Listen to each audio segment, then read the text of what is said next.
Hello everyone, नमस्कार। स्वागत है आप सभी का जीएसपीपी यूट्यूब चैनल पर। मैं हूं देवशीष और आज के इस वीडियोस में हम जानेंगे इसोफेजियल कैंसर के बारे में। What is oesophageal cancer, causes and risk factor के बारे में हम देखने वाले हैं और इसकी कौन कौन सी आपकी स्टेजेस होती हैं उसके बारे में हम देखेंगे, क्लिनिकल मैनिफेस्टेशन के बारे में और फाइनली मैनेजमेंट के बारे में देखेंगे, medical management and nursing management कैसे आप कर सकते हैं, क्या इसका ट्रीटमेंट होगा, सर्जरीज और फाइनली नर्सिंग मैनेजमेंट के बारे में यहाँ पर हम बात करने वाले हैं। तो चलिए लेक्चर को हम शुरू करते हैं। Oesophageal cancer occur in the oesophagus, the long tube that carries food from the throat to the stomach. It often starts in the cells lining the inside of the esophagus and can spread to the parts of the body. Oesophageal cancer क्या है आपका, oesophagus में होता है। Oesophagus आपका एक food pipe होता है। फूड पाइप आपका स्टार्ट होता है ओरल कैविटी से आपका, और ओरल कैविटी से आपका इसका स्टार्टिंग होता है और आपका स्टोमक तक इसका एंड होता है, राइट। तो इसका जो वर्क होता है, क्या होता है आपका, कैरी करने का आपके फूड पार्ट, फूड मटेरियल्स जो आपका होता है उसको, फूड कंटेंट आपका कैरी करता है, फॉरवर्ड करता है आपके ओरल कैविटी से लेकर आपका स्टोमक तक, राइट। तो इसकी जो लाइनिंग्स होती हैं, इसके जो सेल्स होते हैं इनसाइड, जो आपका सेल्स है वहां पर क्या होना, किसी प्रकार का भी आपको कैंसर जो सेल्स है वो स्प्रेड हो जाना, कैंसर के जो सेल्स है वो डिटेक्ट होना और उसके बाद वो स्प्रेड हो जाना other part of the body में। It is known as the esophageal cancer,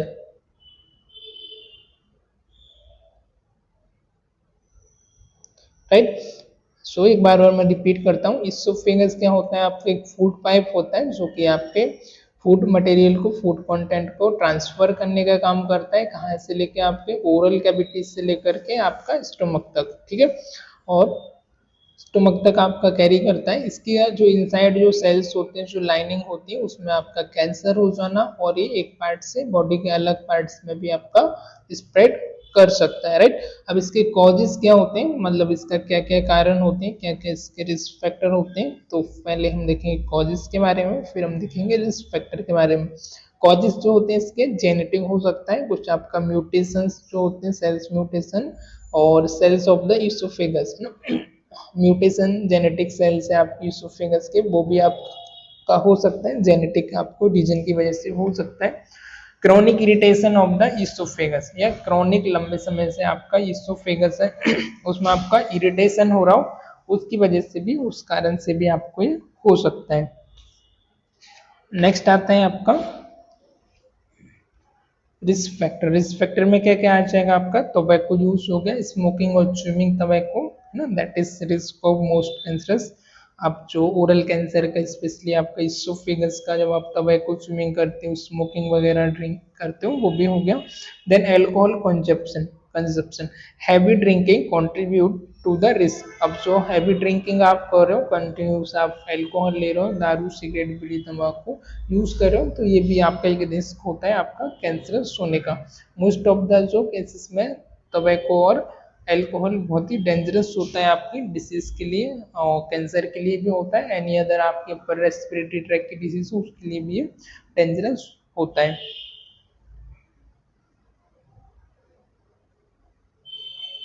after as भी हो सकता है आपका, एज यदि ओल्डर एज है, आफ्टर 65 है, बिनाइल मेल है, उसमें भी आपको हो सकता है। देन अदर आता है गैस्ट्रोइसोफेजियल डिसीज ना, जीईआरडी। जीआरडी भी आपका एक क्रॉनिक एसिड रिफ्लक्स जो डिसीज है, जो भी आपके डैमेज करती है किसको, आपकी इसोफेगस की लाइनिंग को ना, एसिड आ रहा है इसकी वजह से क्या होती है, इसोफेगस की जो लाइनिंग है वो आपको डैमेज करती है, तो एक रीजन आपका ये भी हो सकता है, इसकी वजह से भी आपको इसोफेजियल का कैंसर हो सकता है। देन दूसरा आता है आपका बैरेट इसोफेगस। ये क्या होता है, एक condition where the cells lining oesophagus change due to the acid reflux. ये क्या होती है आपकी एक कंडीशन होती है, इसमें क्या होता है आपकी जो सेल्स की लाइनिंग होती है ना, सेल्स की लाइनिंग में क्या होना, चेंजेस आ जाना, क्यों, क्योंकि एसिड का रिफ्लक्स ज्यादा हो रहे हैं अभी। अब एक आपका फूड पाइप है ना, तो जो आपका गैस्ट्रिक के नीचे वाला पार्ट होता है उसमें एक एसिडिक इन्वायरमेंट रहता है, उसके नीचे क्या है, एसिड रहेगा तो चल जाएगा। पर यदि इसके ऊपर है, जैसे कि आपका फूड पाइप इसोफेगस, वहां पर आपका एसिडिक नेचर का नहीं होता है ना, वहाँ पर आपका एल्कलाइन इन नेचर का होता है। तो वहाँ पर यदि एसिड जाएगा तो एसिड जाने की वजह से क्या होगी, जो आपकी लाइनिंग होगी वो डैमेज हो जाती है, राइट। तो एक रीजन आपका ये भी यहाँ पर हो सकता है। और देन आता है आपका ओबिसिटी, मोटापा, increase the likelihood of GERD, increase obesity की वजह से आपको हो सकता है, मोटापे की वजह से ज़्यादा मोटापा होना, लाइकलीहुड आपका GERD। देन आता है आपका diet, low intake of fruit and vegetable. अब ऐसी डाइट आप ले रहे हैं जिसमें आपका वेजिटेबल्स और फ्रूट का कम है, तो वो भी एक आपका रीजन हो सकता है, low intake of fruit and vegetable. Okay, then as most common in the people above 55, 55 के ऊपर के जो एज पर्सन रहते हैं उनमें भी चांसेस होता है। Gender more common in male, अब भाई मेल में ज़्यादा कॉमन होता है, मेल में ज़्यादा होता है ना, क्यों होता है, क्योंकि मेल स्मोकिंग वगैरह भी ज़्यादा करते हैं ना, अल्कोहल भी ज़्यादा लेते हैं। और जेंडर इक्वलिटी, मेल के साथ नाइंसाफी हो रही भाई, राइट। तो मेल को भी होता है, ज़्यादातर जो कॉमन होता है मेल में होता है ना।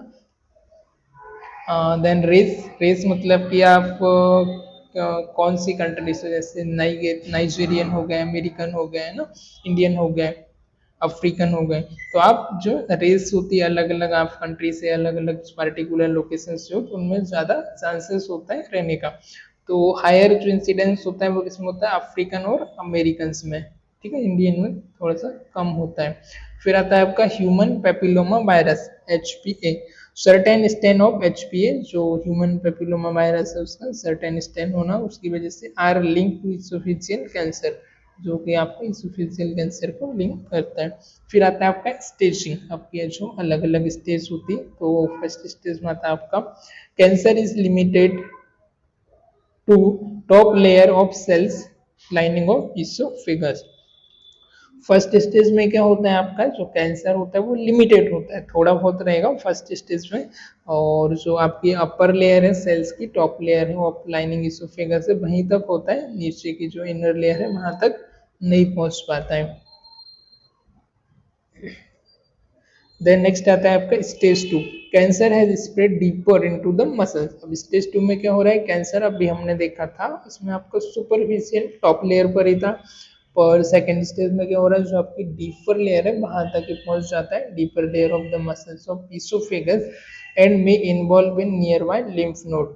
Okay, deeper layer of oesophagus तक तो जा ही रहा है, साथ ही साथ क्या हो रहा है आपका, इन्वॉल्व हो रहा है आपका लिम्फ नोड में भी, है ना, लिम्फ नोड भी आपकी इसमें इन्वॉल्वमेंट हो सकता है, ठीक है। Then stage third, cancer has spread to outer layer of the oesophagus. अब थर्ड लेयर में क्या हो रहा है आपका, टॉप लेयर के बाद और डीप लेयर के बाद आपकी जो आउटर लेयर है वहां पर भी स्प्रेड कर रहा है, and more near by lymph node और टिश्यू। अब इसमें लिम्फ नोड में नियर बाय जो पास की लिम्फ नोड है और वहां पर टिश्यू है वहां तक भी ये पहुंच जाता है। स्टेज 4 में क्या होता है, cancer has spread to distance lymph node and other organ. बापरे, ये तो और भी डेंजरस हो गया, राइट।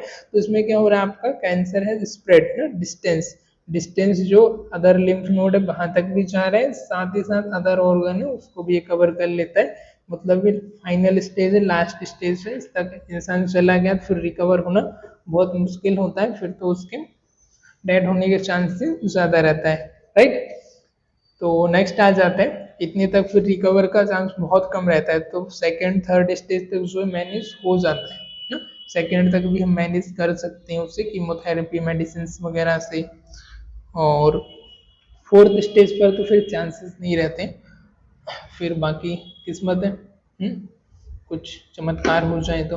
नेक्स्ट आता है फिर क्लिनिकल मैनिफेस्टेशंस, क्लिनिकल मैनिफेस्टेशंस में हम यहाँ पर देखेंगे डिफिकल्टी इन सॉल्विंग, क्या क्या होगा उसको, डिफिकल्टी इन सॉल्विंग, मेडिकल के लैंग्वेज में इसको बोलते हैं डिस्फेजिया होना, निगलने में प्रॉब्लम्स होना, अनइंटेंडेड वेट लॉस ना, अनचाहा उसको बिना वेट लॉस होगा, this is unintended weight loss होगा, उसका रीजन भी नहीं पता चलेगा।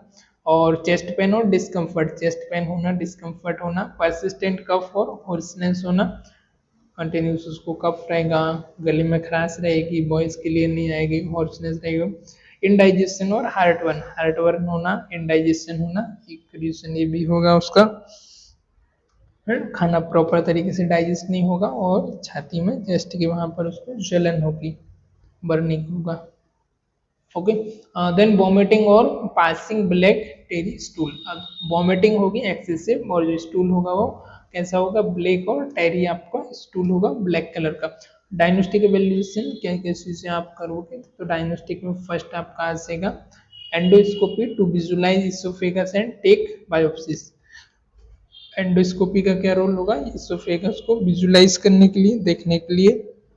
दूसरा, टिश्यू का सैंपल लेते हैं वहां से कट करके, उसके टिप पर एक डिवाइस होता है, उसको कट करके थोड़ा सा खरोंच करके और खुरच के क्या लेता है, टिश्यू का सैंपल ले लेता है, जिसकी हम बायोप्सी करते हैं लैब में चेक करने के लिए। ठीक है, फिर नेक्स्ट जो आपका डायग्नोस्टिक होगा वो होगा बेरियम सेलो ना,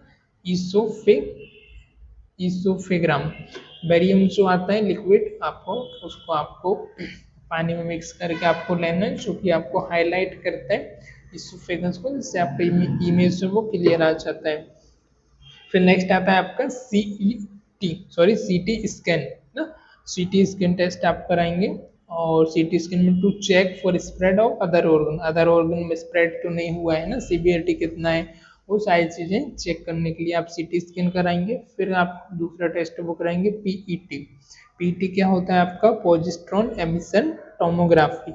क्या होता है, पोजिस्ट्रॉन एमिशन टोमोग्राफी। ये जो टेस्ट होता है इसको हम डिटेक्ट करने के लिए कैंसर करते हैं, अर्ली साइन ऑफ कैंसर हो गया, हार्ट डिसीज हो गई ना, ब्रेन कंडीशन हो गया, तो ये सारी चीज़ों को ट्रेस करने के लिए हम क्या करते हैं, रेडियो एक्टिव टेस्ट होता है, इसको हम परफॉर्म करते हैं to detect cancerous cell in the body.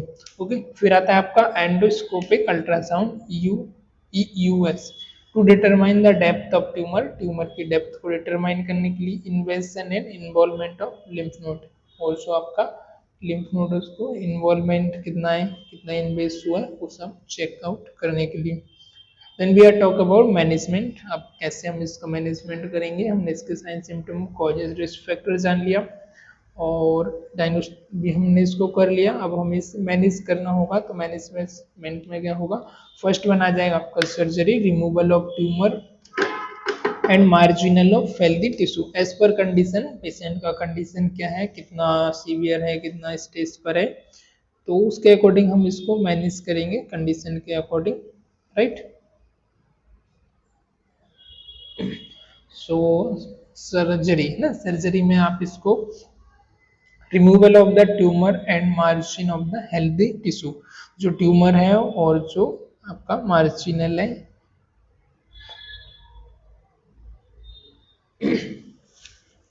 Removal आपको जो टिश्यू है, जो ट्यूमर्स है, आपको उसको रिमूव करना है सर्जरी में। Esophagectomy, part of all esophagus is remove. इसमें क्या करते हैं, ऑल जो पार्ट है इसोफेगस का उसको हम कट आउट करके रिमूव कर देते हैं, बॉडी से हटा देते हैं। Esophagogastrectomy, part of the esophagus and the upper part of the stomach are remove. इसमें क्या करते हैं हम, part of esophagus and upper part of stomach remove. Esophagus का जो पार्ट है और अपर पार्ट है जो आप स्टमक का, उसको हम यहाँ से रिमूव कर देते हैं। देन आपका नेक्स्ट आता है chemotherapy, use of drug to kill cancer cells. Cancer cells को यूज करने के लिए जो हम ड्रग यूज करते हैं वो होती है आपकी chemotherapies, often use in combination with other treatment. इसके साथ साथ ही आपका अदर ट्रीटमेंट का भी कॉम्बिनेशन होता है। फिर अगली आती है आपकी laser therapy, use of laser to destroy cancer cell. Laser का यूज करते हैं हम कैंसर सेल को डिस्ट्रॉय करने के लिए। Primary use to relieve symptom, और प्राइमरी इसका यूज होता है सिम्टम्स को रिलीव करने के लिए। फोटोडायनेमिक थेरेपी आती है पीडीटी, ये drug that make cancer cell sensitive to light is use. इसको हम यूज करते हैं जो कैंसर सेल्स रहते हैं उनको लाइट से सेंसिटिव बनाने के लिए। Follow by the exposure to specific type of light, ताकि जो स्पेसिफिक टाइप ऑफ आपका लाइट होता है फोटो डायनेमिक थेरेपी, उसको एक्सपोजर रहता है, उसको हम उस पर हाईलाइट करते हैं फोटो डायनेमिक थेरेपी को। देन आता है radiation therapy, high energy beam are used to kill cancer cell, can be external or internal brachytherapy. Okay, तो इसको हम यूज करते हैं जिसमें आपकी हाई एनर्जी ऑफ बीम्स रहती हैं, जो कि आपके जहाँ पर कैंसर सेल्स रहता है उसके ऊपर हम उसको फोकस करते हैं और जो कैंसर सेल रहता है उसको हम डिस्ट्रॉय करते हैं। पर इसका एक डिसएडवांटेज ये भी है कि समटाइम जो आसपास के हेल्दी सेल्स रहते हैं वो भी इससे डिस्ट्रॉय हो जाते हैं ना। तो कैसा रहता है, एक लेजर लाइट रहती है जिसको हम बीम को फोकस करते हैं, उसकी किरणों को जो कैंसर सेल रहते हैं उसको डिस्ट्रॉय करने के लिए। और लाइक तो हम इसको कैन बी यूज इंटरनल और एक्सटर्नल भी हम इसे कर सकते हैं। देन बात करेंगे हम नर्सिंग मैनेजमेंट के बारे में। तो फर्स्ट आपका आ जाएगा असेसमेंट मॉनिटर, जिसमें आपको सिम्टम्स मॉनिटर करना है, न्यूट्रिशनल स्टेटस वगैरह हो गया उसका आपको असिस्ट करना है, साइड इफेक्ट तो नहीं है कोई मेडिसिन वगैरह का, वो सारी चीज़ें आपको चेक करना है, सिम्टम्स वगैरह कौन कौन से हैं, कितना सीवियरिटी है, कितने टाइम से सिम्टम्स हैं, और पेशेंट का न्यूट्रिशनल स्टेटस क्या है, कोई मेडिसिन वगैरह का साइड इफेक्ट तो नहीं हो रहा है, वो आपको चेक करना होता है। देन अगला आता है आपका nutritional support, assist with the diet modification and nutritional supplement, right. तो असिस्ट करना है आपको डाइट मॉडिफिकेशन में एंड न्यूट्रिशनल सप्लीमेंट में। कैसे, अब जो भी पेशेंट की कंडीशन है उसके अकॉर्डिंग उसके लिए हेल्दी डाइट क्या होगी और कौन कौन सी हेल्दी डाइट है, कैसे हम उससे डाइट मॉडिफिकेशन है जो न्यूट्रिएंट सप्लीमेंट उनको कैसे पेशेंट को दे सकते हैं उसके बारे में असिस्ट करना, पेशेंट को गाइड करना। Then pain management, administer pain relief as prescribe and monitor effectiveness ना। पेन मैनेजमेंट आपको मेडिसिन देना है और उसका आपको मॉनिटर करना है कितना इफेक्टिव है कितना नहीं है, पेन रिलीफ हुआ है या नहीं हुआ है। साइकोलॉजिकल सपोर्ट आपको प्रोवाइड करना है, provide emotional support and counselling resources. Patient का आपको इमोशनल सपोर्ट प्रोवाइड करना है क्योंकि पेशेंट आपका किसी प्रकार का भी आपका स्ट्रेस एंजाइटी में नहीं होना चाहिए, क्योंकि साइकोलॉजिकल सपोर्ट आप दोगे तो पेशेंट आपका थोड़ा सा एनकरेज होगा, उसको अच्छा लगेगा, right. Education, teach patient and families about the disease, treatment option and self care measures. Okay, education में आप पेशेंट को टीच करोगे और टीच पेशेंट एंड उसकी जो फैमिली है अबाउट डिसीज के बारे में, ट्रीटमेंट ऑप्शंस के बारे में एंड सेल्फ केयर जो मेजर्स हैं वो यूज कर सकते हैं उसके बारे में आप उसे ट्रीट करोगे। Then coordination of care, collaborate with multidisciplinary teams to ensure comprehensive care। Collaborate कर सकते हैं हम मल्टीडिसिप्लिनरी जो टीम्स होती हैं उनके साथ आप कोलाबरेट करके और जो कंप्रेहेंसिव केयर है वो आप मैनेज कर सकते हो। देन नेक्स्ट आता है आपका post operative care, monitor for complications such as infection, manage wound care and support recovery. Post operative care में हम मॉनिटर करेंगे कॉम्प्लिकेशंस वगैरह तो नहीं है, कुछ इन्फेक्शंस वगैरह तो नहीं हो रहा, वुंड का रिकवरी कितना है, ड्रेसिंग वगैरह वो सारा आप करेंगे, इन्फेक्शंस ज़्यादा कॉस्ट तो नहीं, वो सारी चीज़ें आपको चेक करते रहना है, फॉलोअप आपको करते रहना है। तो कम्प्लीटली यदि नर्सिंग मैनेजमेंट देखा जाए तो आपका कम्प्लीटली हॉलिस्टिक केयर हो गया, आपका फिजिकल एक्टिविटी हो गया, इमोशनल हो गया, एजुकेशनल सपोर्ट हो गया, पेशेंट का quality of outcome, any symptoms वगैरह, ये सारी चीज़ें आपको असिस्ट करना है। ये सब आप करते हुए पेशेंट को बेटर केयर दे सकते हो, पेशेंट को जल्दी से पेशेंट आपका रिकवर हो सकता है। कीमोथेरेपी के साथ साथ आपका नर्सिंग मैनेजमेंट और कम्प्लीटली आपकी सर्जरी वगैरह परफॉर्म हुआ है तो वो भी हम डायग्नोस्टिक प्रॉपर तरीके से करके पेशेंट के बेटर केयर हम यहाँ पर प्रोवाइड कर सकते हैं, राइट। तो यहाँ पर हमने फर्स्ट देखा इंट्रोडक्शन के बारे में, इसोफेगस की जो आपकी लाइनिंग है, जो आपकी सेल्स लाइनिंग है उसमें आपका कैंसरस कॉज होना, जो सेल्स है। इसोफेगस क्या होता है, आपका एक फूड पाइप होता है जो आपके ओरल कैविटी से स्टोमक तक फूड को ट्रांसपोर्ट करने का मीडियम होता है, वे होता है ना। इसकी जो आउटर लाइनिंग है जो सेल्स उसमें कैंसरस होना, राइट, कैंसर सेल फाउंड होना, और ये आपका स्प्रेड कर सकता है अदर रीजन अदर पार्ट या ऑर्गन तक भी। कॉजेस इसके जो होते हैं जेनेटिक म्यूटेशंस हो गया, क्रॉनिक इरिटेशंस हो गया, टोबैको हो गया, अल्कोहल कंजप्शन हो गया, जीईआरडी डिसीज हो गया, ओबेसिटी, डाइट, एज ना, रेस, ये सारे हो गए। स्टेज होती है इसकी 4, फर्स्ट सेकंड थर्ड, राइट। और साइन सिम्टम होता है डिफिकल्टी होना swallowing में, खाने में निकलने में दिक्कत होना, अनचाहा वेट लॉस होना, चेस्ट पेन डिस्कम्फर्ट होना, परसिस्टेंट कफ होना, हॉर्सनेस होना, वॉइस करकनाहट होना, कफ होना, खाना ठीक से नहीं पचना और हार्ट बर्न होना। डायग्नोस्टिक में आपका एंडोस्कोपी हो गया, बेरियम टेस्ट हो गया, सीटी स्कैन हो गया, पीईटी स्कैन हो गया, endoscopic ultrasound. Management surgery oesophagectomy और इसोफेगेस्ट्रेक्टोमी, ये आपकी सर्जरी हो जाएंगी। Chemotherapy, laser therapy, photodynamic therapy, radiation therapy. Then nursing management, assessment, nutritional support, pain management, psychological support, education, coordination of care, collaboration, post operative care. And thank you for watching. Bye bye, take care.